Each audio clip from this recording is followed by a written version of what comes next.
అగ్నిపర్వతాలు ఏంటి? అగ్నిపర్వతాలు అంటే మనకు భూకంపాలు అనే చాప్టర్ అయిపోయింది. ఇప్పుడు కొత్తగా అగ్నిపర్వతాలు అనే చాప్టర్ మనం మొదలు పెడుతున్నాం. దీన్ని అగ్నిపర్వతాలు అంటేనే వల్కనోస్ అనేది అగ్నిపర్వతాలు. వల్కనోస్ అనేది అగ్నిపర్వతాలని మామూలుగా ఆంగ్లంలో వల్కనోస్ అంటారు. ఈ అగ్నిపర్వతాలు ఏంటి? అసలు అగ్నిపర్వతాలు అంటే ఇవి ఎలా ఏర్పడతాయి? అగ్నిపర్వతాలు అంటే ఏంటి? అవి ఏ విధంగా ఏర్పడుతున్నాయి? ఈ పర్వతాలు అగ్నిపర్వతాలు అంటే ఏంటి అని మనం చూసినట్టయితే, భూమి పటలం నుంచి కిందకు పోయేటప్పుడు మనం చెప్పుకున్నాం. భూ అంతర్భాగాన్ని గురించి చెప్పేటప్పుడు భూమి పైనుంచి, ఇది భూమి అయితే భూమి నుంచి పైనుంచి కిందకు పోయేటప్పుడు ఏమవుతుంది? అంటే భూపటలం ఇది. భూమి నుంచి మనం కిందకు పోయే కొంది ఏమవుతుంది? భూమి లోపలికి పోయే అంతర్గతంగా పోయే కొంది ప్రతి 32 మీటర్స్కి 1 డిగ్రీ సెంటీగ్రేడ్ పెరుగుతుంది. ప్రతి 32 మీటర్లు కిందకు పోయే కొలది 1 డిగ్రీ సెంటీగ్రేడ్ ఉష్ణోగ్రత పెరుగుతూ ఉంది. దానివల్ల యాక్చువల్గా 32 మీటర్లకు 1 డిగ్రీ సెంటీగ్రేడ్ పెరిగితే మరి 32 మీటర్లు 1000 మీటర్లకి ఎంత పెరుగుతుంది? 33 డిగ్రీల సెంటీగ్రేడ్ పెరుగుతుంది. 1 కిలోమీటర్ కిందకి వెళ్ళే కొంది. మరి అటువంటిది యాక్చువల్గా భూపటలంలో ఇంకా పోయే కొంది కొన్ని కిలోమీటర్ల కిందకు పోయే కొంది ఉష్ణోగ్రతలు విపరీతంగా పెరిగిపోతాయి. దాని ప్రకారం మనం ఏమన్నాం? కేంద్రంలో భూమి యొక్క ఉష్ణోగ్రత ఎంత ఉండొచ్చు అని ఎస్టిమేషన్ వేశారు శాస్త్రజ్ఞులు. 6000 డిగ్రీల సెంటీగ్రేడ్ ఉండొచ్చని ఎస్టిమేషన్ వేశారు. సో దీంతో మనకు తెలిసినంత వరకు జస్ట్ దాన్ని పక్కన పెడితే భూమి ఉపరితలం నుంచి కిందకు పోయే కొంది 1 డిగ్రీ సెంటీగ్రేడ్ పెరుగుతుంది. దాని ప్రకారం కిలోమీటర్లు పోయే కొంది కొన్ని వందల సెంటీగ్రేడ్ల ఉష్ణోగ్రత పెరుగుతూ ఉంది.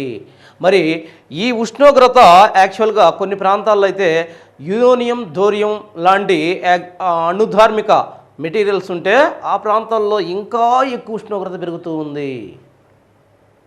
కానీ ఇక్కడ విషయం ఏంటంటే, ఉష్ణోగ్రత పెరుగుద్ది. మరి ఉష్ణోగ్రత పెరిగినప్పుడు ఆటోమేటిక్గా ఏమవుతుంది? ఆ ప్రాంతాల్లో మెల్టింగ్ సంభవిస్తుంది. కిందకు పోయే కొంది ఉష్ణోగ్రత పెరుగుతుంది, పీడనం కూడా పెరుగుతుంది. మరి ఉష్ణోగ్రత, పీడనం రెండు పెరిగినప్పుడు, ఎందుకని? కిందకు పోయే కొంది యాక్చువల్గా సాంద్రత పెరుగుతుంది కాబట్టి పీడనం పెరుగుతుంది. ఉష్ణోగ్రత, పీడనం రెండు పెరిగినప్పుడు పరిస్థితి ఏమవుతుంది? అక్కడ ఉన్న ఏ అయితే రాకీ సర్ఫేస్ శిలలు ఉన్నాయో ఆ శిలలు అనేవి అధమ ఉష్ణవాహకాలు. యాక్చువల్గా పెరిగిన ఉష్ణోగ్రతని శిలలే కనుక మరి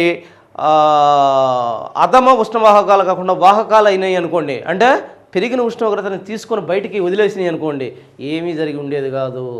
కానీ అక్కడ ఏమవుతుంది? శిలలు ఉష్ణాన్ని తీసుకొని ఒక ప్రాంతాన్ని నుంచి ఒక ప్రాంతానికి ట్రాన్స్ఫర్ చేయలేవు. దానివల్ల ఏమవుతుంది? ఉష్ణోగ్రత పెరిగిపోతుంది. ఆ శిలలు ఏమవుతున్నాయి? కరిగిపోతున్నాయి. దానివల్ల ఆ ఉష్ణోగ్రతను బయటికి పంపించలేవు కాబట్టి శిలలు ఏమవుతున్నాయి? కరిగిపోతున్నాయి ఆ ఉష్ణోగ్రత దానికి.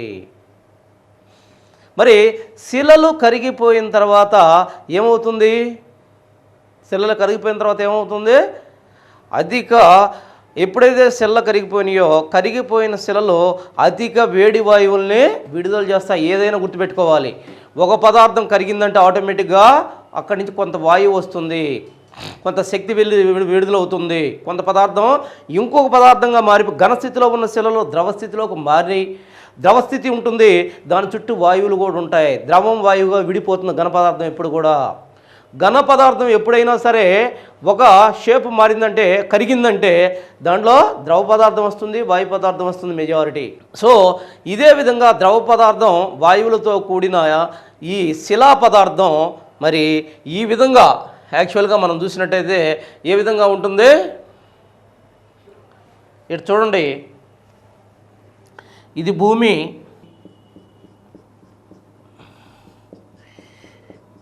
ఇక్కడ ఎక్కడో శిలా పదార్థంగా ఏర్పడిపోయింది. ఇదంతా ఇది శిల కరిగి శిలా పదార్థం ఏర్పడింది మామూలుగా. మరి ఈ ద్రవస్థితిలో ఉన్న ఈ శిలా పదార్థం చుట్టూరు వాయువులు ఉంటాయి, ఈ వాయు పదార్థం కూడా ఉంటుంది. ఎప్పుడైతే ఈ వాయువులతో కూడిన ఈ శిలా పదార్థం మరి ఏం చేస్తుంది, ఆ వాయువులు పై భాగం మీద అధికంగా ప్రెజర్ చేస్తాయి. ఎప్పుడైతే పై భాగం మీద అధికంగా ప్రెజర్ చేస్తాయో దానివల్ల ఏం జరుగుతుంది, ఈ ప్రాంతంలో మరి ఈ పైనున్న వాయువులు శిలా పదార్థం మీద భయంకరంగా ఒత్తిడి చేస్తాయి. ఎందుకని పైన చూస్తే ఏమో భూమి ఉంది, భూమి పొరలు ఉన్నాయి, ఆ కింద ప్రాంతంలో చూస్తే ఏమో శిలా పదార్థం ఉంది, ఆ శిలా పదార్థం మీద వాయువులు ఉన్నాయి. ఈ వాయువులు శిలా పదార్థం మీద భయంకరమైన విపరీతమైన ఒత్తిడిని కలుగజేస్తున్నాయి. ఎప్పుడైతే ఈ ఒత్తిడి కలుగుతుందో శిలా పదార్థం మీద, శిలా పదార్థం ఆ ప్రాంతం నుంచి తప్పించుకొని బయటికి పట్టడానికి అంటే భూమి యొక్క ఉపరితలం మీదకి రావడానికి ప్రయత్నిస్తుంది. భూమి ఉపరితలం మీదకి ఎప్పుడైతే రావడానికి ప్రయత్నిస్తుందో దాంతో మరి భూమి ఉపరితలం మీదకి రావాలి అంటే ఏముండాలి, ఎక్కడొకడొక జాయింటో ఫ్రాక్చరో ఏదో ఒకటి ఉండాలి. ఈ ప్రాంతంలో ఇది రావడానికి కావలసిన ఒక సన్నని దారి ఉండాలి దీనికి. మరి ఈ ద్రవస్థితిలో ఉన్న శిలా పదార్థం మీద వాయువులు ఎప్పుడైతే ప్రెజర్ చేస్తూ ఉన్నాయో ఆ ప్రెజర్కి శిలా పదార్థం జాయింట్స్ నుంచి లేదా మరి ఏదైతే మరి ఫ్రాక్చర్ జోన్ నుంచి పైకి రావడానికి ప్రయత్నిస్తూ ఉంటుంది. పైకి వచ్చేటప్పుడు ఆ ఫ్రాక్చర్స్ నుంచి పైకి వస్తూ ఉంది. ఫ్రాక్చర్స్ అంటే ఏదైతే మామూలుగా వీక్ జోన్స్ అంటారు వీటిని. ఇవి అంటే పగుళ్ళు లాంటి ఏదైనా అతుకులు కానీ పగుళ్ళు కానీ ఉన్న ఈ భాగం నుంచి పెద్ద మొత్తంలో మరి ఇది పైకి వస్తుంది. ఏం లేదు, గుర్తుపెట్టుకోవాలి. భూ అంతర్భాగంలో ఉన్న శిలా పదార్థం లేదా ద్రవస్థితిలో ఉన్న శిలా పదార్థం, ద్రవస్థితిలో ఉన్న శిలా పదార్థం ఎందుకు అవుతుంది ద్రవస్థితిలోకి, ఉష్ణోగ్రతలు పెరిగినందువల్ల శిలలు ద్రవంగా మారుతాయి. దాన్నే శిలాద్రవం అంటాం. ఈ శిలాద్రవం మీద వాయువులు ఏర్పడతాయి. ఎందుకని శిలాద్రవం ఏర్పడినప్పుడు ఆటోమేటిక్గా వాయువులు ఏర్పడతాయి. మరి ఏర్పడిన వాయువులు శిలాద్రవం మీద ఒత్తిడి కలుగు చేస్తాయి. దాంతో శిలాద్రవం బయటకు రావడానికి ప్రయత్నిస్తుంది. బయటకు వచ్చే క్రమంలో పైనున్న ఈ పటలంలో మరి పటలం గుండా ఎక్కడైతే దానికి దారి కనిపిస్తుందో పగుళ్ళు లాంటి లేదా ఫ్రాక్చర్ జోన్స్ కనిపిస్తాయో దానిలో నుంచి పైకి రావడానికి ప్రయత్నిస్తుంది. మరి పైకి వస్తుంది. పైకి వచ్చి మరి చల్లబడిపోయి ఆ ప్రాంతంలో లావా చల్లబడి ఘనీభవించి మరి అగ్నిపర్వతాలుగా కానీ లావా పీఠభూములుగా కానీ అనేక రకాల స్వరూపాలు భూమి మీద ఏర్పడతాయి. దీన్నే మనం అగ్నిపర్వత ప్రక్రియ అంటాము. మరి మనం ఇందాక చెప్పాం ఈ శిలా పదార్థం ఈ భూపటలంలో ఎక్కడైతే మరి ఖాళీ ప్రాంతాలు లేదా ఫ్రాక్చర్ అంటే పగుళ్ళు జాయింట్స్ ఉన్న ప్రాంతాల్లో నుంచి వీక్ జోన్గా ఉన్న ప్రాంతం నుంచి చొచ్చుకొని బయటకు వస్తుందని చెప్పాం. మరి అది రెండు రకాలుగా జరుగుతుంది. ఆ బయటికి రావటం అనేది శిలా పదార్థం భూపటలంలో నుంచి బయటికి రావటం రెండు రకాలుగా జరుగుతుంది.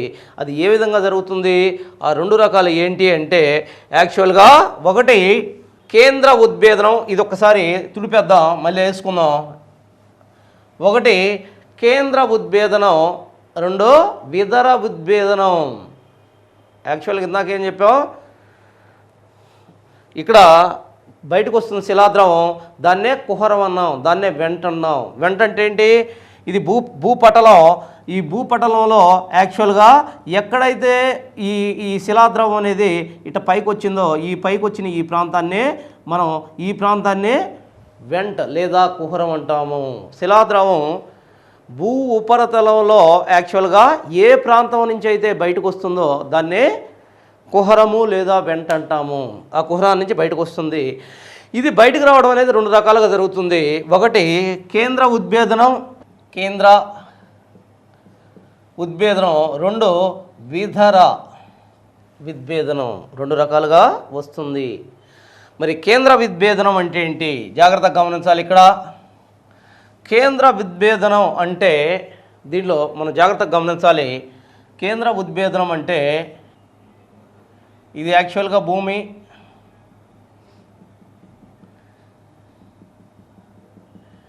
ఈ భూమిలో యాక్చువల్గా ఈ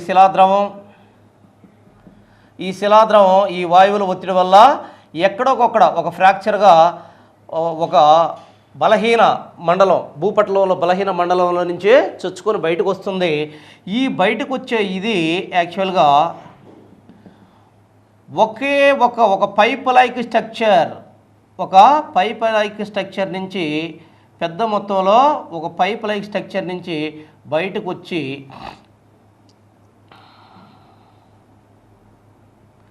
పైప్ లైక్ స్ట్రక్చర్ నుంచి బయటకు వచ్చి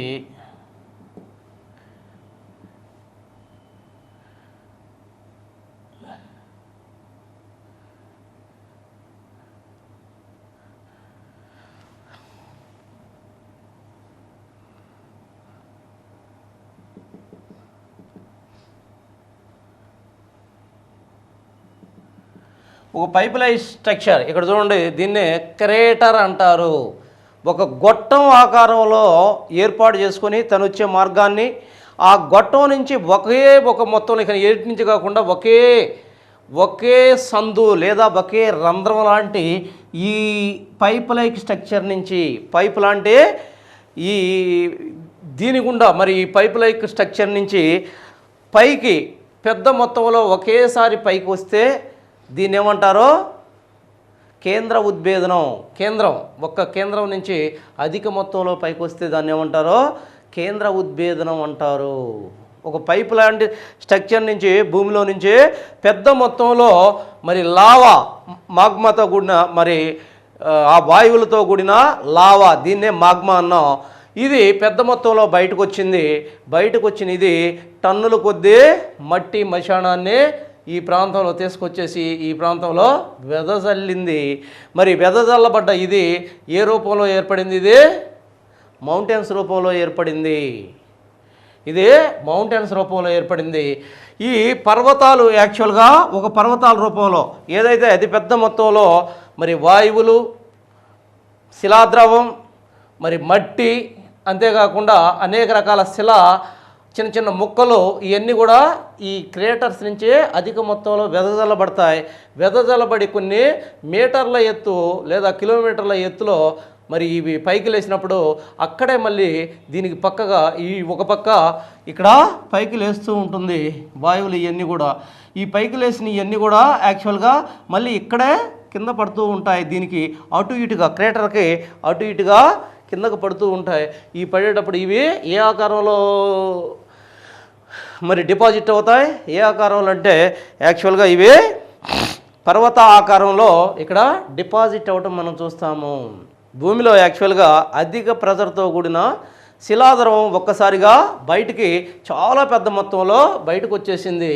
దాంతోపాటు టన్నుల కొద్ది మట్టి, దాన్ని అంతేకాకుండా బూడిద, దాంతోపాటు అనేక రకాలైన చిన్న చిన్న శిలా పదార్థాలు ఇవన్నీ కూడా చాలా పెద్ద మొత్తంలో ఈ క్రేటర్ ఏదైతే ఇది ఒక పైప్ లైక్ స్ట్రక్చర్ లాగా తయారు చేసుకున్న మరి భూమిలో ఉన్న ఖాళీ ప్రాంతం ఏదైతే ఫ్రాక్చర్ జోన్, వీక్ జోన్ ఉంటుందో ఆ వీక్ జోన్ నుంచి ఎట్ట బయటకు వస్తుందో ఆ బయటకు వచ్చింది చాలా పెద్ద మొత్తంలో బయటకు వస్తుంది ఒకే దిక్కడ కొన్ని మరి మీటర్లు లేదా కిలోమీటర్ దూరంలో పైకి లేసిన ఈ పెద్ద మొత్తంలో మట్టి ఏదైతే ఈ క్రేటర్కి అటు ఇటుగా మరి డిపాజిట్ అవుతుంది, పడుతూ ఉంటుంది.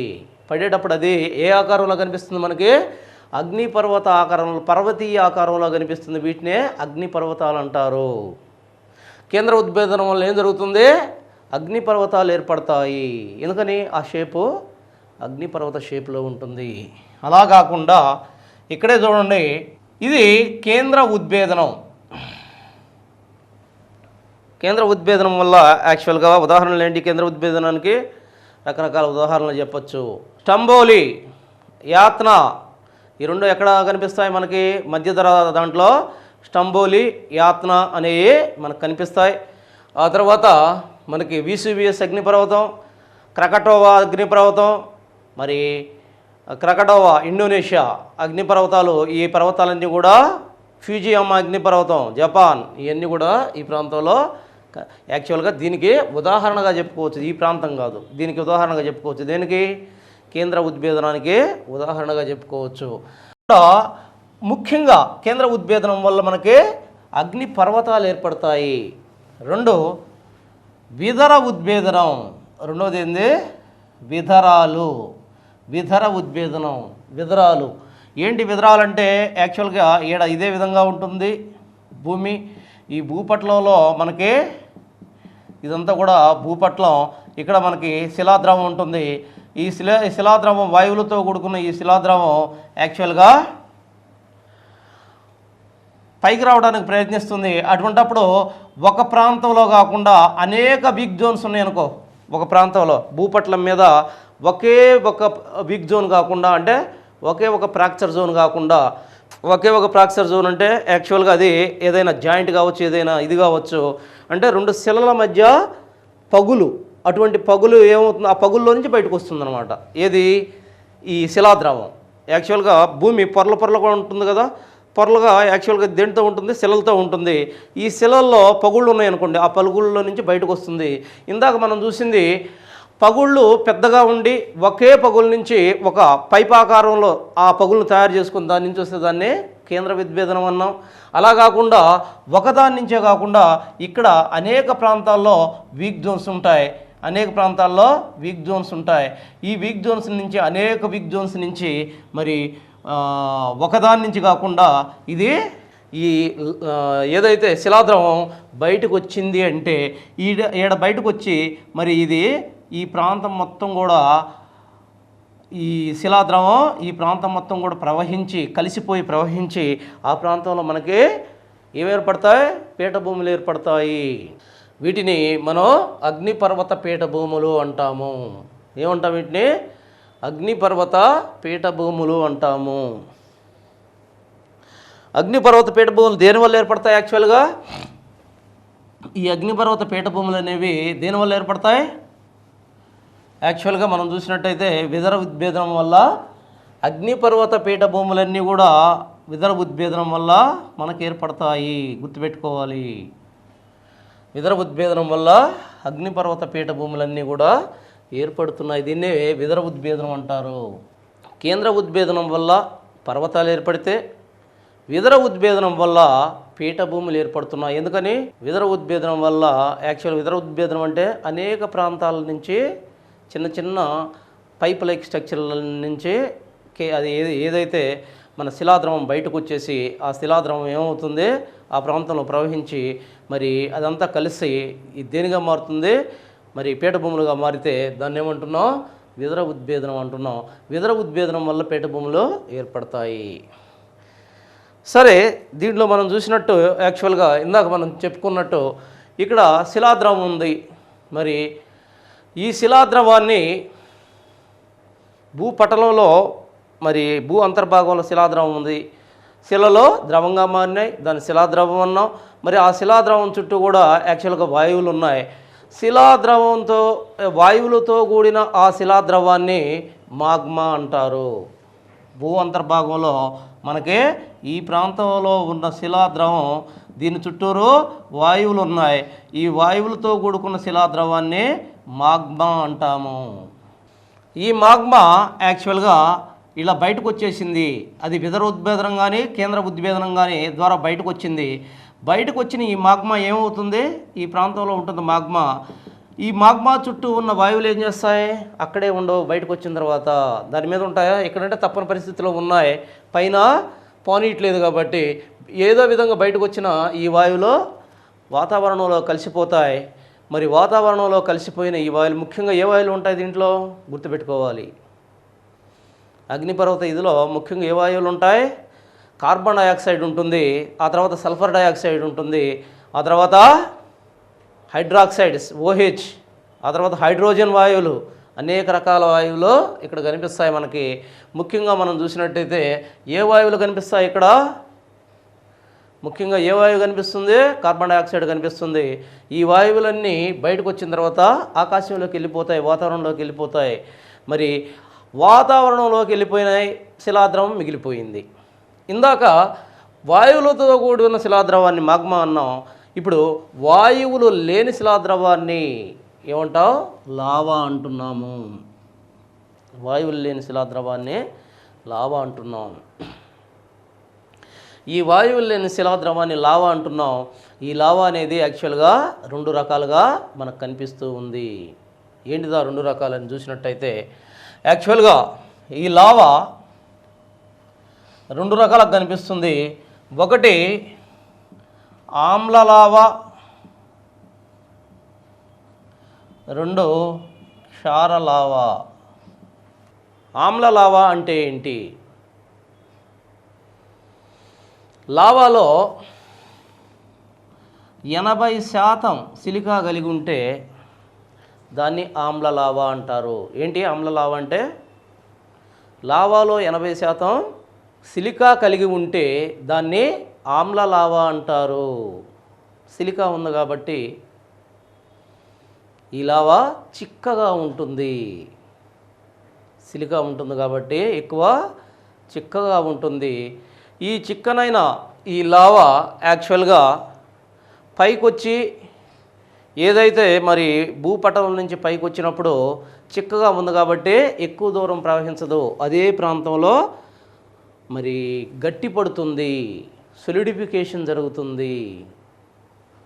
లావా యాక్చువల్గా ఇలా ఉంది. గట్టి లావా ఈ రకంగా పైకి వచ్చేసింది, దీంట్లో నుంచి పైకి వచ్చింది. పైకి వచ్చిన ఈ లావా గట్టిగా ఉంది కాబట్టి ఇదే పదార్థంలో ఇక్కడే ఇంత దూరం రాదు, ఇక్కడే యాక్చువల్గా గట్టి పడిపోతుంది, సొలిడిఫికేషన్ అవుతుంది. దీనివల్ల ఏమవుతుంది? ఇక్కడ పర్వతాలు ఏర్పడతాయి. ఆమ్ల లావా అంటే ఏంటి? 80% సిలిగా ఉన్న లావాని ఆమ్ల లావా అంటాం. ఆమ్ల లావా వల్ల ఏం ఏర్పడతాయి? పర్వతాలు ఏర్పడతాయి, అగ్ని పర్వతాలు ఏర్పడతాయి. ఎందుకని? సిలికా ఉంది కాబట్టి 80% ఇది గట్టిగా ఉంటుంది, ఎక్కువ దూరం ప్రయాణించదు, మరి అక్కడే గట్టి పడిపోతుంది. బయటకు వచ్చిన తర్వాత దానివల్ల పర్వతాలు ఏర్పడతాయి. అదే అలా కాకుండా క్షారలావా అంటే ఏంటి? 40% కన్నా తక్కువ సిలికా ఉంటుంది దీంట్లో. ఇదేమో గట్టిగా ఉంటుంది, ఇదేమో పలచగా ఉంటుంది. లావా నీళ్ళగా పలచగా ఉంటుంది. సో దానివల్ల ఏమవుతుంది? ఇది యాక్చువల్గా బయటకు వచ్చింది దీనివల్ల వచ్చినా సరే, లేకపోతే అనేక రకాల ఉద్భేదనం వల్ల దేనివల్ల బయటకు వచ్చింది. బయటకు వచ్చిన ఈ లావా ఏం చేస్తుంది? ఇదంతా కూడా మన నీళ్లుగానే ప్రవహించినట్టు ప్రవహిస్తుంది, ప్రవహించి గట్టి పడుతుంది. నీళ్లు ప్రవహించినట్టు ప్రవహిస్తే ఏమవుతుంది? ఇదంతా కూడా ప్రయాణించి గట్టి పడుతుంది. దానివల్ల ఏర్పడుతుంది? ఈ స్వరూపం దేని పోలుంది? పీఠభూముల్ని పోలుంది. పీఠభూములు లేదా లావా మైదానాలు ఏర్పడతాయి. దేనివల్ల? క్షారలావా వల్ల. క్షారలావా వల్ల ఏర్పడే భూస్వరూపాలు ఏంటి? మీరు గుర్తుపెట్టుకోవాల్సింది ఒకటే. క్షారలావా అంటే <40% 40% సిలికా ఉన్న లావాని క్షారలావా అంటారు. ఇది పలసగా ఉంటుంది. మరి ఇది పలసగా ఉన్నందువల్ల ఇదే ఏ భూస్వరూపాలను ఏర్పడుతుంది? ఎక్కువ దూరం ప్రయాణించి మరి సమతలమైన పీఠభూముల్ని మైదానాల్ని ఏర్పరుస్తుంది. అగ్నిపర్వత పీఠభూములు మైదానాల్ని ఏర్పరుస్తుంది. ఇది క్షారలావా. అంతేకాకుండా మనం గుర్తుపెట్టుకోవాల్సింది అగ్నిపర్వతాలు యాక్చువల్గా చూసినప్పుడు అగ్నిపర్వతం ఎలా ఉంటుంది? ఈ రకంగా ఉంటుంది. ఇందాక కూడా చెప్పాము యాక్చువల్గా ఇది అగ్నిపర్వత కుహరం. ఈ రకంగా పైకి వచ్చిన ఏదైతే ఇది మొత్తం ఉందో ఇది పైకి వచ్చేసి యాక్చువల్గా ఈ ప్రాంతంలో ఈ రకంగా పడుతూ ఉంటుంది. ఈ రకంగా పడుతూ ఉంటుంది. ఇది అగ్నిపర్వతం అని చెప్పుకున్నాం. మనం చూసినట్టయితే ఈడ పైకి వచ్చేసి ఇట పడుతుంది. ఇక్కడ ఏం ఏర్పడుతుంది? ఒక గుంట లాంటిది ఏర్పడుతుంది. ఈ పైకి వచ్చేటప్పుడు ఏమవుతుంది? యాక్చువల్గా ఈ పైపు లాంటి స్ట్రక్చర్ ద్వారా ఇక్కడ ఏదైతే లావా ఉందో కొంత లావా ఇటు వచ్చినా సరే ఈ ప్రాంతంలో ఉన్న లావా కూడా గట్టి పడిపోతుంది. దాన్నే ఫ్లగ్ అంటారు. ఇది గొట్టం లాంటి భూమి నుంచి ఏర్పడ్డ ఈ గొట్టం లాంటి దానికి ఇక్కడ ఏదైతే లావా ఉందో యాక్చువల్గా మీకు ఒక చిన్న ఉదాహరణ, ఏదైతే మన గమ్ము తీసుకునేసి ఇట వచ్చిన తర్వాత కొంత ఉపయోగించుకుంటాం, ఆ తర్వాత ఏమవుతుంది? అది దానికే గట్టి పడిపోతుంది ఇక్కడ. అదేవిధంగా ఆ ఏదైతే అది కిందకు ప్రయాణించిందో ఆ ద్వారానికి గట్టి పడుతుంది. ఇక్కడ కూడా ఈ ద్వారంలో గట్టి పడిపోతుంది. ఈ ప్రాంతంలో ఎప్పుడైతే గట్టిపడిందో దాన్నే ఫ్లగ్ అంటారు. ఆ తర్వాత ఇంకొకసారి భయంకరమైన మరి పెద్ద మొత్తంలో ఇక్కడ ఈ ప్రాంతంలోన మరి అగ్నిపర్వతం బ్రద్దలైనప్పుడు అంటే పెద్ద మొత్తంలో శిలాద్రవం పెద్ద మొత్తంలో బయటకు వచ్చినప్పుడు ఇక్కడ ప్లగ్ లాగా ఏర్పడిన దీన్ని పెద్ద మొత్తంలో పగలగొట్టేస్తుంది, పైకి లేపేస్తుంది. దానివల్ల ఏమేర్పడుతుంది, ఇక్కడ చాలా పెద్ద ఇదిలో ఒక గుంట లాంటి ప్రాంతం ఏర్పడుతుంది. ఎందుకని ఆ ప్లగ్ లేచి వెళ్ళిపోయింది. అక్కడ పెద్ద మొత్తంలో కొన్ని కిలోమీటర్ల మేర ఒక గుంట ఏర్పడుతుంది. ఆ గుంటనే ఏమంటారు, క్రేటర్ అంటారు. ఈ పెద్ద క్రేటర్లని కాల్డెరా అంటారు. పెద్ద పెద్ద క్రేటర్లని కాల్డెరా అంటారు. చూడండి ఒక్కసారి, ఇక్కడ ఒక గుంట, ఒక పల్ల ప్రాంతం ఏర్పడింది. ఆ తర్వాత కాలంలో ఈ పల్ల ప్రాంతం ఏమవుతుంది, వర్షపాతం సంభవిస్తుంది. వర్షపాతం సంభవించినప్పుడు వర్షపు నీరు ఈ ప్రాంతంలో యాక్చువల్గా ఈ కిలోమీటర్ల రేడియస్ చుట్టుకొలత కలిగిన ఈ పల్ల ప్రాంతంలో మరి ఆ నీరు డిపాజిట్ అవుతూ ఉంటుంది, వర్షపు నీరు. ఈ వర్షపు నీరుతో ఆ పల్ల ప్రాంతం నిండిపోతుంది. మరి నిండిపోయిన ఆ పల్లపు ప్రాంతాన్ని సరస్సులు అంటారు. ఏ సరస్సులు అంటారు, కాల్డెరా సరస్సులు, క్రేటర్ సరస్సులు. ఏ సరస్సులు అంటారు, అగ్నిపర్వత సరస్సులు. వాటినే క్రేటర్ సరస్సులు లేదా కాల్డెరా సరస్సులు. ఎందుకని దీన్ని క్రేటర్ అన్నాం, ఇదేంది క్రేటర్. ఈ క్రేటర్ సరస్సులు అన్నాం. ఈ క్రేటర్ సరస్సులు ఏమంటారు, మరి ఈ క్రేటర్ నిండడం వల్ల ఏర్పడ్డ సరస్సుల్ని క్రేటర్ సరస్సులు లేదా కాల్డెరా అంటారు. అగ్నిపర్వత రకాలేంటి, అగ్నిపర్వత రకాలేంటి అని చూసినట్టయితే అగ్నిపర్వతాలని రెండు రకాల కారణాలతో వర్గీకరించారు. ఏంటి ఆ రకాలు, ఒకటి క్రియాశీలత ఆధారంగా, క్రియాశీలత లేదా ఉద్భేదన విరామం. క్రియాశీలత లేదా ఉద్భేదన విరామం ఆధారంగా ఒక వర్గీకరణ జరిగింది. రెండో వర్గీకరణ ఏం జరిగింది, రెండో వర్గీకరణ తీవ్రత ఆధారంగా,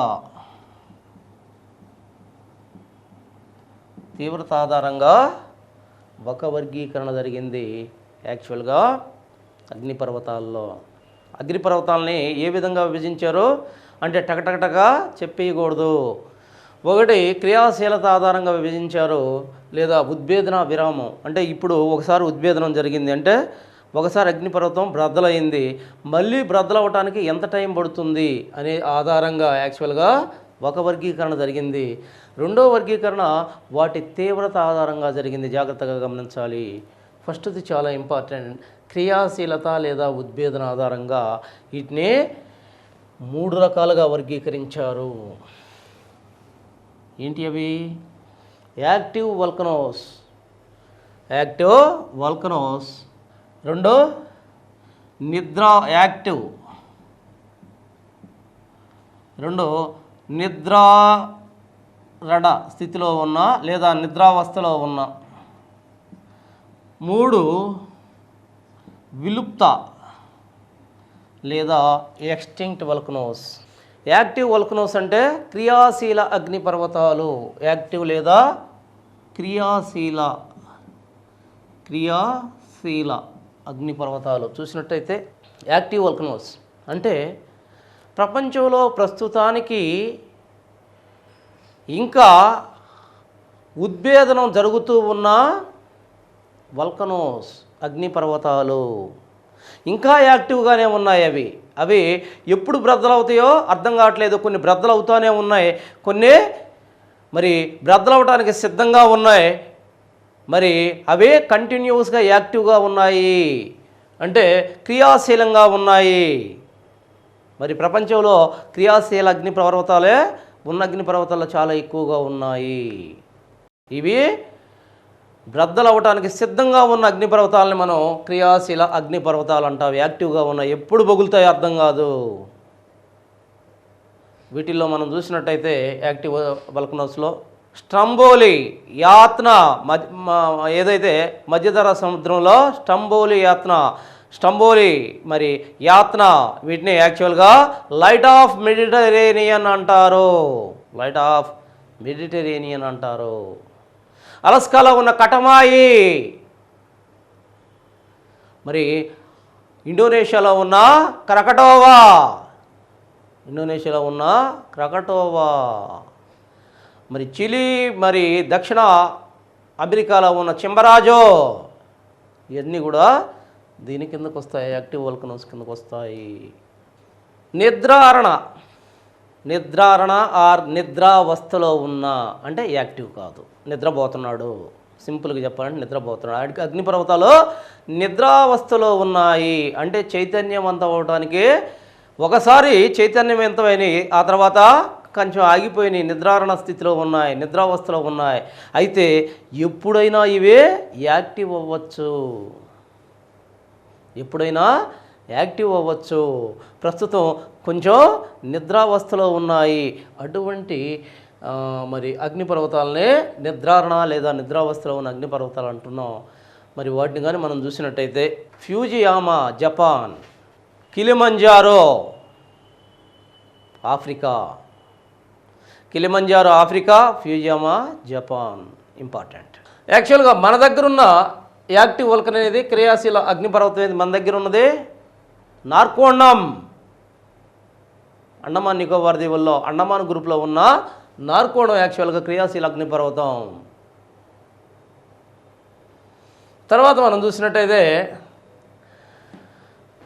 విలుప్త అగ్నిపర్వతాలు అంటే యాక్చువల్గా అవి ఎప్పుడో క్రియాశీలమయ్యి మరి పేలిపోయాయి, ఇక క్రియాశీలమయ్యే క్వశ్చనే లేదు, అయ్యే అంతరించిపోయాయి, విలుప్తమైపోయాయి, అగ్నిపర్వతాలు ఇంకా పేలవు అని చెప్పి అగ్నిపర్వతాలని విలుప్తమైపోయిన అగ్నిపర్వతాలు అంటారు. ఏంటి అవి? హవాయి దీవుల్లోనే హెలియాకోలా, హవాయి దీవుల్లోని హెలియాకోలా, అదే హవాయి దీవుల్లోని మౌనలోవా అతిపెద్ద అగ్నిపర్వతం, అదే యాక్టివ్ వల్కనోస్లో కిందకు వస్తుంది. అదే హవాయి దీవుల్లోని హెలియాకోలా విలుప్త రకానికి వస్తుంది, విలుప్త అగ్నిపర్వతం హెలియాకోలా. మరి భారతదేశంలో అండమాన్ నికోబార్ దీవుల్లో అండమాన్ దీవుల్లో ఉన్న యాక్చువల్గా బారన్ దీవులు యాక్చువల్గా మరి మనం చూసినట్టయితే యాక్చువల్గా మరి నార్కోండం అనేది ఇందాక జస్ట్ కొంచెం అటు ఇటు చెప్పినట్టున్నాను, ఇక్కడ గుర్తుపెట్టుకోవాలి. యాక్టివ్ వల్కనోస్లో భారతదేశంలో ఉన్న active volcano Barren volcano, Barren దీవులో ఉండే బ్యారన్ వల్కనో. మరి విలుప్త భారతదేశంలో ఉన్న విలుప్త అగ్నిపర్వతం ఏంటి? నార్కోండం. ఇది కూడా అండమాన్ దీవుల్లోనే ఉంది, దాని పక్కనే మరి దాన్నే నార్కోండం అగ్నిపర్వతం అంటాం. దీంతో యాక్చువల్గా క్రియాశీల ఉద్భేదన, మరి క్రియాశీల లేదా ఉద్భేదన విరామం, ఒకసారి ఉద్భేదనం చెందిన తర్వాత అసలు ఉద్భేదనం చెందుతాయా లేదా, లేకపోతే ఎంత టైంలో ఉద్భేదనం చెందుతాయనే ఆధారంగా 3గా విభజించడం జరిగింది వీటిని. ఆ తర్వాత మనం చూసినట్టయితే రెండో వర్గీకరణ తీవ్రత ఆధారంగా, రెండోదే తీవ్రత. ఈ తీవ్రత ఆధారంగా మనం చూసినట్టయితే ఇవి మనకి ఈ క్రింది విధంగా కనిపిస్తాయి. 1 హవాయిన్ రీతి, హవాయిన్ రీతి. 2 స్ట్రంబోలియన్ రీతి. 3 వల్కానియన్ రీతి.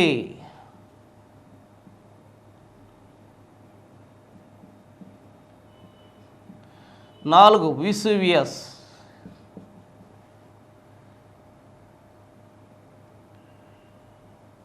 ఈ విసువియస్ రీతి. 5 ప్లినియన్. 6 పిలియన్.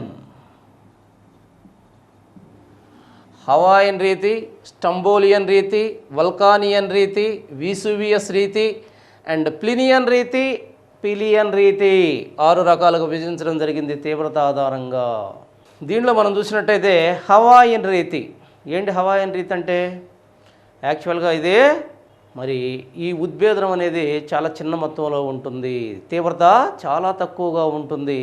ఉదాహరణ మానలోవా పెద్ద అగ్నిపర్వతమే, కానీ తీవ్రత అనేది చాలా తక్కువగా ఉంటుంది. ఇదే హవాయన్ రీతి. ఈ రకపు అగ్నిపర్వతాల్లో తీవ్రత తక్కువగా ఉంటుంది. ఉదాహరణ మానలోవా గుర్తుపెట్టుకోవాలి. సెకండ్ పార్ట్ 1 స్టంబోలియన్ రీతి.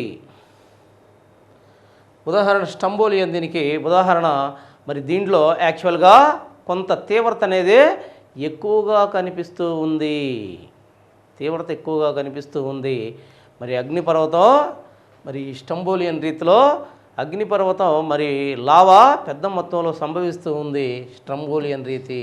వల్కానియన్ రీతి, దీంట్లో చూసినట్టయితే వల్కానియన్ రీతిలో మెయిన్ క్యారెక్టర్ ఏంటి అంటే, ఇక్కడ కూడా తీవ్రత అధికంగానే ఉంటుంది, కానీ క్యారెక్టర్ ఏంటంటే దీంట్లో మెయిన్ క్యారెక్టర్ వల్కానియన్ రీతిలో ఒక ఉద్భేదనానికి, అంటే ఒకసారి అగ్నిపర్వతం బ్రద్దలైన దానికి రెండోసారి మళ్ళీ అదే అగ్నిపర్వతం బ్రద్దలు కావాలంటే ఎక్కువ టైం తీసుకుంటుంది. దాన్ని వల్కానియన్ రీతి అంటారు. విసువియస్ రీతి, దీంట్లో కూడా తీవ్రమైన అగ్నిపర్వతం సంభవిస్తుంది. దీనిలో స్టంబోలియన్ రీతి, వల్కానియన్ రీతి లక్షణాలు రెండూ కనిపిస్తాయి మనకి విసువియస్ రీతిలో. ప్లినియన్ రీతి, కొన్ని కిలోమీటర్ల మేర ఏదైతే ఈ అగ్నిపర్వతం బ్రద్దలైనప్పుడు కొన్ని కిలోమీటర్ల మేర ఈ మరి భూ అంతర్భాగంలో ఉండే లావాతో కూడిన మట్టి మరి బూడిద వెదజల్లబడతాయి. అతి తీవ్రమైన రీతి. పిలియన్ రీతి, యాక్చువల్గా ఇదే ఇంకా తీవ్రమైన రీతి. దీంట్లో యాక్చువల్గా మేఘాలు కొన్ని కిలోమీటర్ల మేర పైకి లేచి నీటి ఆవిరితో కూడిన మేఘాలు, కాలీఫ్లవర్ ఆకారంలో ఉన్న మేఘాలు, కాలీఫ్లవర్ చూశారు కదా, దాని ఆకారంలో మేఘాలు ఏర్పడతాయి. మరి అదే పిలియన్ రీతిలో మనకు కనిపిస్తూ ఉంది. పిలియన్ రీతిలో మనకి కనిపిస్తూ ఉంది. ఈ 6 రకాలు అనేవి చాలా ఇంపార్టెంట్ రకాలు. దీంట్లో ఏది తీవ్రత ఆధారంగా వర్గీకరించడం జరిగింది. హవాయన్ రీతి, స్టంబోలియన్ రీతి, వల్కానియన్ రీతి, విసువియస్ రీతి అండ్ ప్లినియన్ రీతి, పిలియన్ రీతి. దీనిలో మనం చూసినట్టయితే ఆ తర్వాత మనకి రకాలు అయిపోయాయి. రకాల తర్వాత మనకేం కనిపిస్తుంది యాక్చువల్గా? తర్వాత నెక్స్ట్ దీంట్లో టాపిక్ ఏంటి? రకాలు అయిపోయాయి. ఆ తర్వాత అగ్నిపర్వతాలు మరి సంభవించటం వల్ల ఏం జరుగుతుంది? భయంకరమైన నష్టాలు జరుగుతాయి. భయంకరమైన నష్టాలు జరుగుతాయి. ఆస్తి నష్టాలు, ప్రాణ నష్టాలు ఆ ప్రాంతం అంతా కూడా జరుగుతాయి. అయితే దీంతోపాటు అగ్నిపర్వతాలు బ్రద్దలైనందువల్ల యాక్చువల్గా అనేక లాభాలు మనకు కనిపిస్తాయి. పెద్ద మొత్తంలో ఖనిజ సంపద, భూ అంతర్భాగంలో ఖనిజ సంపద బయటకు వచ్చేస్తుంది. దాంతోపాటు లావా యాక్చువల్గా ఎక్కడైతే ప్రవహిస్తుందో ఆ ప్రాంతాలు మొత్తం కూడా సస్యశ్యామలం అవుతాయి. అధిక ఫర్టైల్ సాయిల్స్, సారవంతమైన భూములు. ఫర్టైల్ సాయిల్స్ అంటే సారవంతమైన భూములు ఏర్పడతాయి ఆ ప్రాంతాల్లో. ఈ లాభాలు ఉన్నాయి. నష్టాలేంటి? పెద్ద మొత్తంలో ఏదైతే కొన్ని టన్నుల, వందల టన్నులు, వేల టన్నుల బూడిదని, మట్టిని మామూలుగా ఊర్ల మీద చల్లుద్దంతే. ఊర్లన్నీ కూడా, లేదా కొన్ని ఏదైతే మనం కల్టివేట్ చేస్తామో అగ్రికల్చర్ ల్యాండ్స్, ఆ అగ్రికల్చర్ ల్యాండ్స్ మీద జల్లినప్పుడు అవి నిస్సారం అయిపోతాయి. కానీ అదే టైంలో బయట నుంచి వచ్చిన లావా మరి అది ప్రవహించినంత ప్రాంతంలో సస్యశ్యామలమైన భూములు ఏర్పడతాయి. గుర్తుంచుకోవాలి. ఆ తర్వాత మనం చూసినట్టయితే అగ్నిపర్వతం బ్రద్దలైన తర్వాత ఏర్పడే భూస్వరూపాలు ఏంటి? ఇక్కడ మనం భూస్వరూపాల గురించి చూద్దాం. భూస్వరూపాలు. ఈ భూస్వరూపాలు చూసినట్టయితే మనకి 2 రకాల భూస్వరూపాలు కనిపిస్తాయి మనకి. ఒకటి ఉద్గత భూస్వరూపాలు, 2 అంతర్గత భూస్వరూపాలు ఏర్పడతాయి. ఉద్గత, అంతర్గత భూస్వరూపాలు ఏర్పడతాయి. దీంట్లో మనం చూసినట్టయితే ఈ ఉద్గత భూస్వరూపాలు అనే దాంట్లో చూస్తే ఇక్కడ చూడండి, ఒకటి ఉద్గత భూస్వరూపాలు. దీంట్లో ఏమొస్తాయంటే ఉద్గత భూస్వరూపాల్లో షీల్డ్ అగ్నిపర్వతాలు, బి ఒకటేమో షీల్డ్ అగ్నిపర్వతాలు వస్తాయి, రెండు సంయుక్త కోన్లు.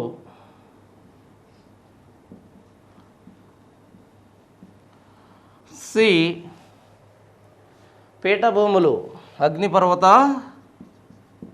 పీఠభూములు. డి వేడి నీటి బొగ్గలు ఏర్పడే భూస్వరూపాలు కుదరండి. వేడి నీటి బుగ్గలు. ఈ వేడి నీటి బుగ్గలు ఆ తర్వాత CDE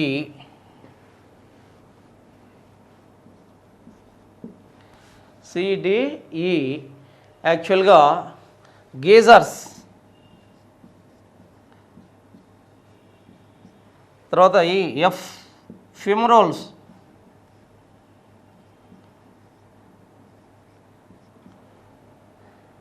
G mud volcanoes.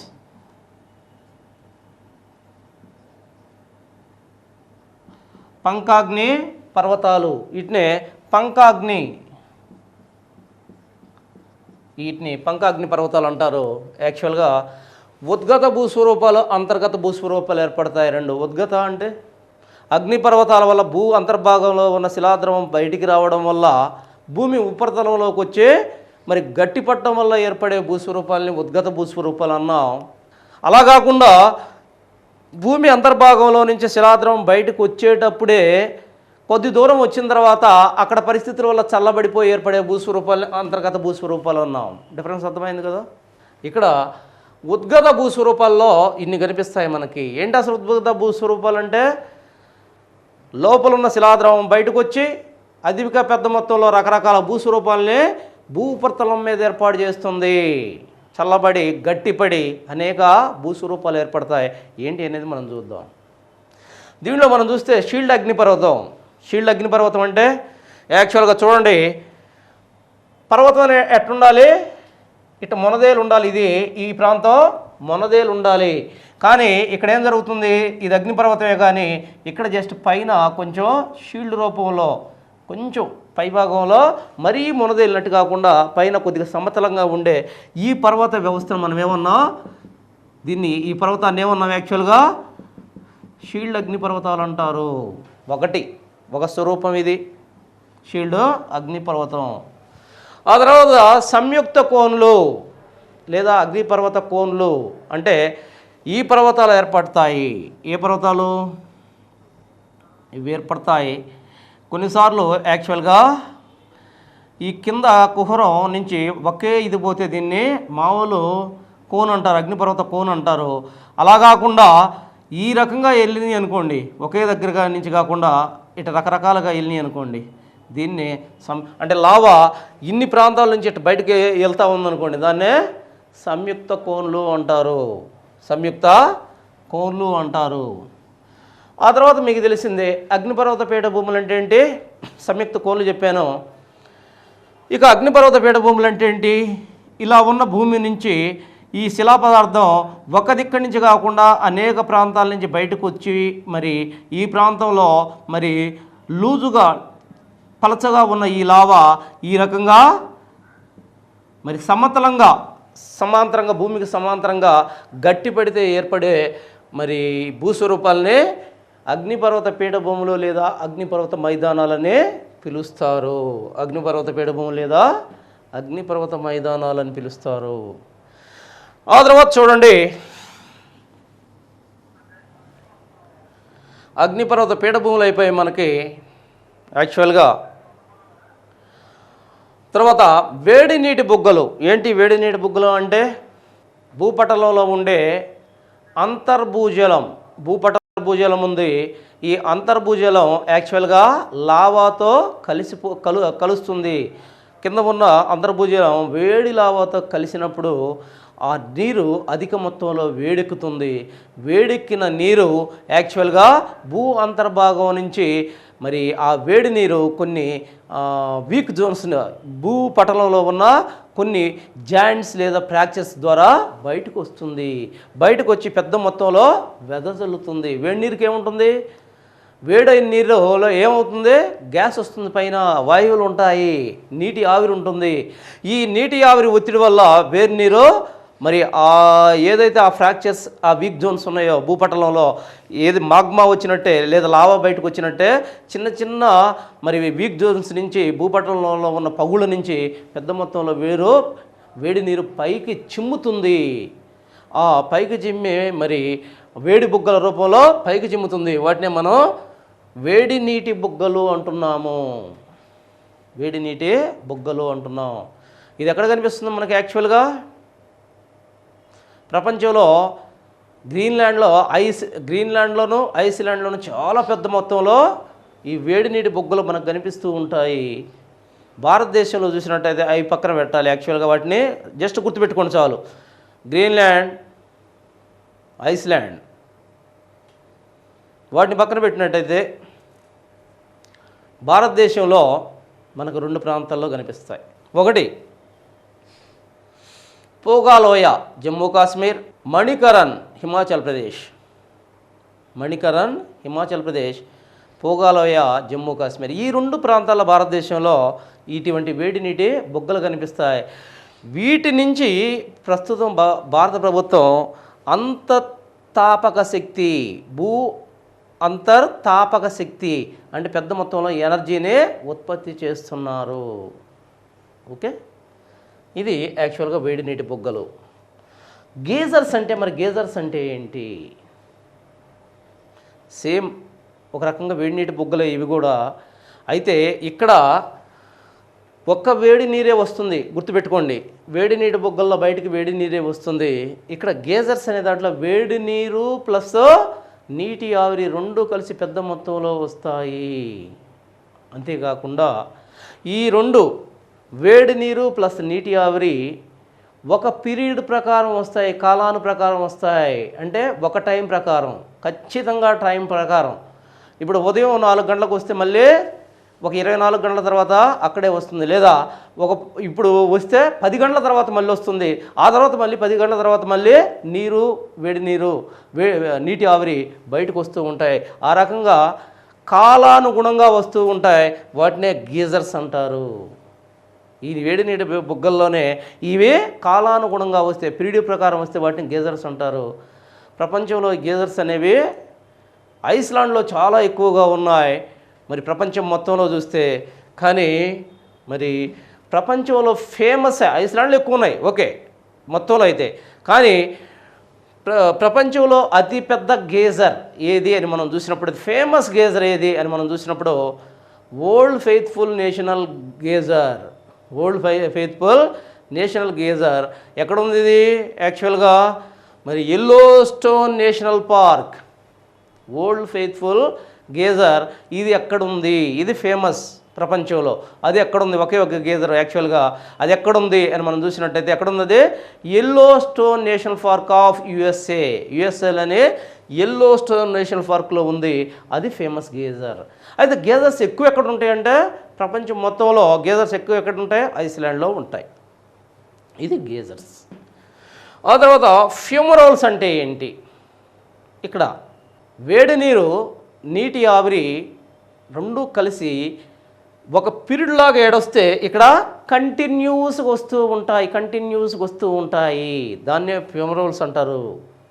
Sulphur, మరి ఈ సల్ఫర్ సంబంధించిన మరి ఈ మెటీరియల్ అనేది, సల్ఫర్ మెటీరియల్ ఎక్కువ, ఈ ఖనిజానికి సంబంధించిన మెటీరియల్ ఎక్కువగా ఉంటుంది దీంట్లో ఫ్యూమరోల్స్లో. దానివల్ల మరి ఈ నీటితో స్నానం చేస్తే అనేక రకాల చర్మ వ్యాధులు, కొన్ని రకాల వ్యాధులు నయమవుతూ ఉంటాయి. ఈ ఫ్యూమరోల్స్ వల్ల చర్మ వ్యాధులు నయమవుతూ ఉంటాయి. మరి ఇవి ఎక్కువగా ఎక్కడ కనిపిస్తాయి? యాక్చువల్గా న్యూజిలాండ్, మరి ఆస్ట్రేలియాలో కొన్ని ప్రాంతాల్లో కనిపిస్తుంటాయి. ఇక్కడ ఒకటి గుర్తుపెట్టుకోవాలి, వేడి నీటి మరి ఆస్ట్రేలియాలో వేడి నీటి అంటే యాక్చువల్గా వేడి నీరు యాక్చువల్గా ఒక బావుల రూపంలో పైకి వస్తుంది. ఈ వేడి నీటి బావుల్ని, ఆస్ట్రేలియాలో ఉన్న వేడి నీటి బావుల్ని ఆర్టీషియన్ బావులు అంటారు. ఆస్ట్రేలియాలో ఉన్న ఈ వేడి నీటి బుగ్గలు ఉన్నాయి చూసారా, అవి ఒక బావుల రూపంలో ఏర్పడి ఉన్నాయి. వాటిని ఆ బావుల్ని ఆర్టీషియన్ బావులు అంటారు. సో దాంతో మనకి ఫుమరల్స్ అయిపోయాయి. తర్వాత మడ్ వల్కనోస్. ఏంటి మడ్ వల్కనోస్ అంటే?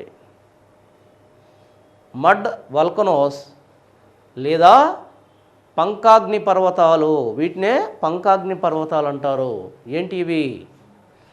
ఇవి యాక్చువల్గా దక్షిణ న్యూజిలాండ్లో న్యూజిలాండ్ యాక్చువల్గా రెండు దీవుల సమూహం. ఉత్తర న్యూజిలాండ్, ఉత్తర ఐలాండ్, దక్షిణ ఐలాండ్, ఈ రెండు కలిసి న్యూజిలాండ్. ఈ యాక్చువల్గా ఈ మడ్ వల్కనోస్ అనేవి దక్షిణ ఐలాండ్లో అత్యధికంగా కనిపిస్తాయి. ఏంటి మడ్ వల్కనోస్ అంటే? యాక్చువల్గా చూడండి, మడ్ వల్కనోస్ అంటే ఏమీ లేదు, ఇక్కడ మనం గుర్తుపెట్టుకోవాలి, ఈ రకంగా కనిపిస్తాయి. వాస్తవంగా ఈ వల్కనోలు ఏం కనిపిస్తాయి? అగ్నిపర్వతాల్లో ఇది అగ్నిపర్వతం.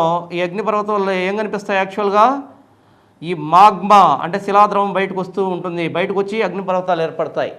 అలా కాకుండా ఈ శిలాద్రవం బదులు ఈ కింద నుంచి బురద, అధిక మొత్తంలో బురద, శిలాద్రవం కన్నా ఎక్కువగా బురద వచ్చేసి ఈ బురదతో ఒక పర్వతాలు ఏర్పడితే వాటిని మడ్ వల్కనోస్ లేదా పంకాగ్ని పర్వతాలు లేదా మట్టి పర్వతాలు, మడ్ వల్కనోస్ అంటారు. ఇవి దక్షిణ న్యూజిలాండ్లో అధికంగా కనిపిస్తాయి మడ్ వల్కనోస్. చూడండి, యాక్చువల్గా షీల్డ్ అగ్నిపర్వతాలు, సంయుక్త కోన్లు, అగ్నిపర్వత పీఠభూములు, వేడి నీటి బుగ్గలు, గేజర్స్, ఫ్యూమరోల్స్, మడ్ వల్కనోస్. జాగ్రత్తగా మొత్తం నీట్గా మనం దీన్ని చర్చించడం జరిగింది. అంతేకాకుండా మొత్తంలో యాక్చువల్గా కొన్ని టన్నుల అగ్నిపర్వతం బద్దలైనప్పుడు కొన్ని టన్నుల బూడిద లాంటి పదార్థం లేదా కొన్ని టన్నుల భస్మం అగ్నిపర్వతం నుంచి బయటకు వస్తుంది. దీన్ని అగ్నిపర్వత భస్మం అంటారు లేదా అగ్నిపర్వత బూడిద అంటారు. ఈ మెటీరియల్ యాక్చువల్గా విరజిమ్మబడుతుంది. ఆ తర్వాత చూసినట్టయితే లావా బయటకు వచ్చింది. లావా బయటకు వచ్చేటప్పుడు లావా ప్లస్ అంటే లావా అనేది శిలాద్రవం ప్లస్ దాని మీద ఒక నురుగు ఉంటుంది. ఏదైనా సరే వేడిగా ఉండి బయటకు వచ్చేటప్పుడు ఏమవుతుంది? ద్రవం లాంటిది, దాని మీద నురుగులు వస్తుంది. ఎప్పుడైతే ఈ శిలాద్రవం లావా ప్లస్ ఈ నురుగు రెండు కలిపి బయటకు వచ్చినప్పుడు గట్టి పడతాయి, శిలగా మారిపోతాయి. గట్టిపడి లావా ప్లస్ నురుగు రెండు కలిపి శిలగా మారితే దాన్ని స్కారియో అంటారు.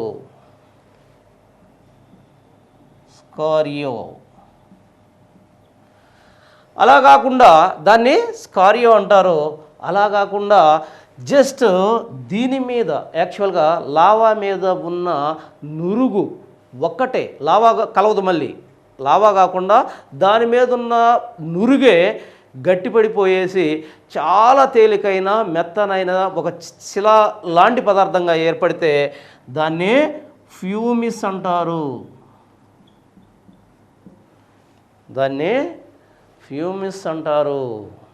అంతేకాకుండా చూడండి, ఇక్కడ స్కారియో, ఫ్యూమిస్, ఈ రెండింటి డిఫరెన్స్ మీకు అర్థం కావాలి. స్కారియో అంటే లావా ప్లస్ దాని మీద ఉన్న నురగ, అవి రెండు కలిపి ఇక్కడ ఉత్త నూరికి గట్టిపడితే. అంతేకాకుండా కొన్నిసార్లు ఈ ద్రవ రూపంలో ఉన్న శిలా పదార్థం చాలా పెద్ద మొత్తంలో గాల్లోకి లేచినప్పుడు అది పిలే జుట్టు, యాక్చువల్గా మన ఫుట్బాల్ ఆడే పిలే జుట్టు ఏ విధంగా ఉంటుంది, రింగులుగా, ఆ రకంగా రింగులుగా పూసలుగా గట్టిపడి కింద పడుతుంది ఆకాశంలోకి పైకి లేచినప్పుడు. అందుకని దాన్ని ఏమంటారు? పిలే జుత్తు అంటారు. అగ్నిపర్వతాల భూస్వరూపమే అది కూడా, అగ్నిపర్వతాల వల్ల ఏర్పడిన భూస్వరూపం. అలా కాకుండా కొన్నిసార్లు లోపలున్న శిలలు ముక్కల రూపంలో దీని నుంచి శిలాద్రవంతో పాటు ముక్కలు, చిన్న ముక్కలు ఇంకా అయ్యే ద్రవంగా మారకుండా ముక్కల రూపంలో బయటకు వచ్చి వెదజల్లబడతాయి ముక్కలు. వాటిని ఏమంటారు? పాపిలి అంటారు. ముక్కల రూపంలో వెదజల్లబడిన వీటిని ఏమంటారు? పాపిలి అంటారు. అలా కాకుండా యాక్చువల్గా శిలాద్రవమే పెద్ద మొత్తంలో వెదజల్లబడింది. వెదజల్లబడ్డప్పుడు సన్నని మరి గాజు రూపంలో మరి సన్నని వెంట్రుకల రూపంలో అది గట్టి పెడితే దాన్ని పిలేజుతున్నాం. అలా కాకుండా చిన్న చిన్న ముద్దల రూపంలో ఆకాశంలోకి వెదజల్లబడింది, ఆకాశంలో గట్టిపడిపోయింది, ముద్దల రూపంలో గట్టిపడింది. ముద్దల రూపంలో గట్టిపడిన వీటిని ఏమంటామంటే అగ్నిపర్వత బాంబులు అంటాము. అగ్నిపర్వత బాంబులు అంటే ఏం లేదో, శిలాద్రం వెదజల్లబడింది, ముద్దలుగా అయ్యి కింద పడింది, దాన్ని అగ్నిపర్వత బాంబులు అంటాం.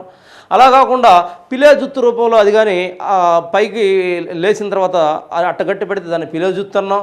అలా కాకుండా కింద నుంచి వచ్చిన మరి ఈ శిలాద్రవంలోనే చిన్న చిన్న ముక్కలు అవి బయటకు విరజమ్మబడితే వాటినే పాపిలి అన్నాము. అలా కాకుండా స్కోరియా అంటే ఏంటి, మరి లావా ప్లస్ ఏదైతే మరి నురుగుందో అవి రెండు కలిస్తే మనం స్కారియా అన్నాం. అది కాకుండా ప్యూమిస్ అంటే ఏంటంటే ఏదైతే లావా పైనుండే నురుగా గట్టిపడితే దాన్ని ప్యూమిస్ అంటున్నాము. గట్టిపడి తేలికైన రాయిగా మారితే దాన్ని ప్యూమిస్ అంటున్నాము. సో దీంతో మనకి అగ్నిపర్వతాల్లో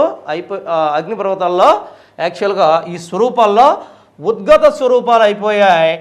మనకి మిగిలింది ఏంటి, అంతర్గత స్వరూపాలు. ఇప్పుడు యాక్చువల్గా మనం అంతర్గత స్వరూపాల గురించి చూద్దాం. ఇప్పటి వరకు మనం ఏం చేసాం, ఉద్గత స్వరూపాల గురించి చూసాం. ఇప్పుడు అంతర్గత స్వరూపాల గురించి మనం చూద్దాం. మరి అగ్నిపర్వతాల్లో ఈ అంతర్గత స్వరూపాల్లో మనం చూసినట్టయితే ఫస్ట్ది యాక్చువల్గా ఏంటిది, అంతర్గత స్వరూపాల్లో మొదటిది అంతర్గత స్వరూపాలు అంటే ఏంటి చూద్దాం. ఫస్ట్ యాక్చువల్గా ఇది భూమి. చూడండి బాగా, ఇందాక బయటకు వచ్చిన తర్వాత శిలాద్రం ఏ ఏ ఏ భూస్వరూపాలు ఏర్పడ్డాయి అనేది చూసాం వరుసగా. అది ఉద్గత భూస్వరూపాలు. ఇది ఉద్గత, ఫస్ట్ చూసింది ఉద్గత భూస్వరూపాలు. ఏ విధంగా బయటకు వచ్చిన తర్వాత శిలాద్రవం ఏ ఏ భూస్వరూపాలు ఏర్పడ్డాయి అనేది మనం చెప్పాము అక్కడ. ఇక్కడ అలా కాదు, అంతర్గత భూస్వరూపాలు అంటే యాక్చువల్గా ఇక్కడ అగ్నిపర్వతం ఇది భూమి. ఇది భూమిలో యాక్చువల్గా ఏమవుతుంది, ఈ భూమి నుంచి ఇక్కడి నుంచి వచ్చేటప్పుడు మరి ఈ ఈ శిలాద్రవం యాక్చువల్గా ఏమవుతుంది,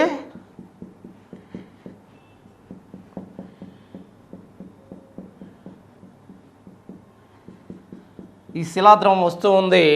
ఈ శిలాద్రవం వచ్చేటప్పుడు మరి ఇక్కడ అనేక రకాలుగా వస్తూ ఉంది.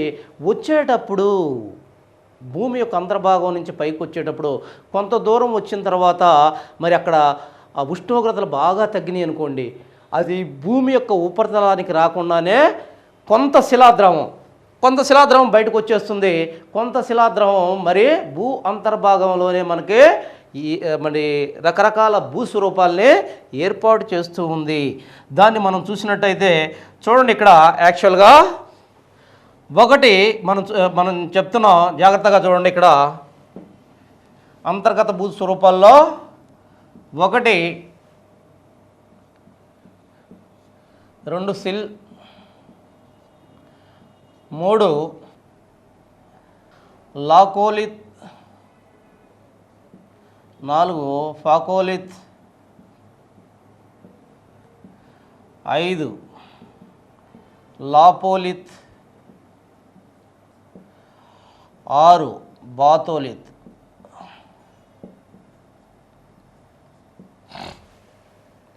డైక్ ఏంటి డైక్, ఇక్కడ యాక్చువల్గా మీకు ఇక్కడ ఇంపార్టెంట్, ఎందుకని ఇక్కడ బొమ్మ వేస్తే కానీ మీకు అర్థం కాదు. ఇదంతా యాక్చువల్గా చాలా థిక్గా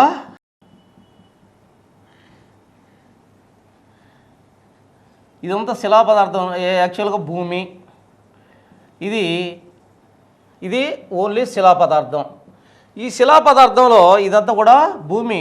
యాక్చువల్గా ఈ భూభాగంలో శిలా పదార్థంలో యాక్చువల్గా కొంతేమో ఈ పైపు గుండా బయటికి వెళ్ళిపోయింది. చూడండి, బయటికి వెళ్ళిపోయి ఇందాక మనం చెప్పిన ఉద్గత స్వరూపాలు ఏర్పడ్డాయి. కానీ కొంత ఏమవుతుంది, యాక్చువల్గా కొన్నిసార్లు ఇట్లా బయటకు వచ్చేస్తుంది. ఇక్కడ కొంత వీక్ జోన్ ఉంటుంది. ఇట్లా బయటకు వచ్చేసి ఇక్కడ ఈ ప్రాంతంలోకి ఇక్కడికి వచ్చిన తర్వాత ఇటు ప్రయాణిస్తుంది. ఇటు ప్రయాణించి ఈ ప్రాంతంలోకి వచ్చిన తర్వాత యాక్చువల్గా ఇక్కడ ఈ రకంగా గట్టిపడిపోతూ ఉంది, ఒక సెల్లాగా గట్టిపడి పోతూ ఉంది. దీన్నే డైక్ అంటారు. ఏ రకంగా గట్టిపడింది ఇది? భూమి పైకి వచ్చేటప్పుడు ఇది చాలా జాగ్రత్తగా గమనించాలి. భూమి పైకి వచ్చేటప్పుడు జస్ట్ కొద్దిగా ఏటవాలుగా మరి ఇది అక్కడ సొలిడిఫై అయిపోయింది. మరి ఏటవాలుగా గట్టిపడిన ఈ పదార్థాన్ని మనం ఏమంటున్నాం? భూమికి మరి ఏదైతే ఈ పైప్ ఉందో కొంచెం సమాంతరంగా భూ అంతర్భాగంలో పైకి వచ్చేటప్పుడు భూ పొరల్లో మరి రెండు సమాంతర పొరల మధ్య ఈ విధంగా గట్టిపడింది. ఈ విధంగా ఈ రకంగా గట్టిపడిన దీన్ని మనం డైక్ అంటున్నాం. శిలా స్వరూపాన్ని డైక్ అంటున్నాం.